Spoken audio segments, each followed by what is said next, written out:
डब्ल्यूओ state cadre में regional language को लेकर के बहुत सारे एस्पिरेंट्स का कमेंट्स और डाउट्स आ रहा है कि रीजनल लैंग्वेज में कैसे भरे। हमने वो रीजनल लैंग्वेज 10th में नहीं पढ़ी, बट हम अच्छे से बोल पा रहे हैं, लिख पा रहे हैं, समझ पा रहे हैं। तो इसमें देखो मैं सारा डाउट क्लियर कर दे रहा हूँ कि कोई भी रीजनल लैंग्वेज तुमने पढ़ी नहीं है बट तुम बोल पा रहे हो, लिख पा रहे हो, समझ पा रहे हो, उससे कोई मतलब नहीं है भाई। एसएससी को डॉक्यूमेंट्री प्रूफ चाहिए। डॉक्यूमेंट्री प्रूफ में क्या चाहिए? तो 10th स्टैंडर्ड में तुम्हारा वो लैंग्वेज मेंशन्ड होना चाहिए। उसके बाद ही तुम उस लैंग्वेज के लिए एलिजिबल हो और उस स्टेट के लिए एलिजिबल हो। अगर तुमने 10th में वो लैंग्वेज नहीं पढ़ी but you are proficient in that language, then also you are not eligible.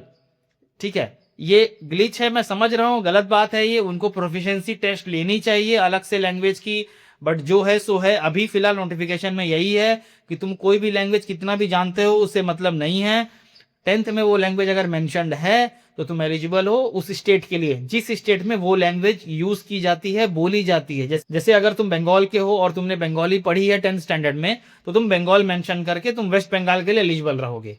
समझ गए? बट अगर जिसने 10th में संस्कृत पढ़ी है, किसी ने इंग्लिश पढ़ी है, उन्होंने अपनी रीजनल लैंग्वेज नहीं पढ़ी, उन्होंने संस्कृत पढ़ी या इंग्लिश पढ़ी फॉर एग्जांपल, तो संस्कृत तो किसी स्टेट का रीजनल लैंग्वेज नहीं है अभी फिलहाल, तो तुम किसी स्टेट के लिए एलिजिबल नहीं रहोगे।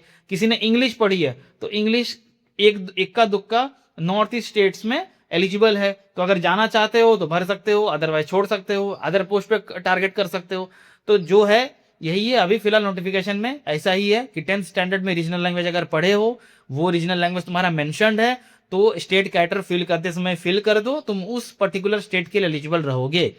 इसमें बेसिकली फायदा किनको मिलने वाला है? जो सदर्न स्टेट से बिलोंग करते हैं, तेलुगु, कन्नड़ा, तमिल, मलयालम, बंगाली, इन सबको फायदा मिलेगा, क्योंकि मैक्सिमम हिंदी स्टेट्स वाले जो भी स्टूडेंट्स थे वो इसके रेस से बाहर हो गए हैं, वो पर्टिकुलरली उसी स्टेट के एलिजिबल रहेंगे।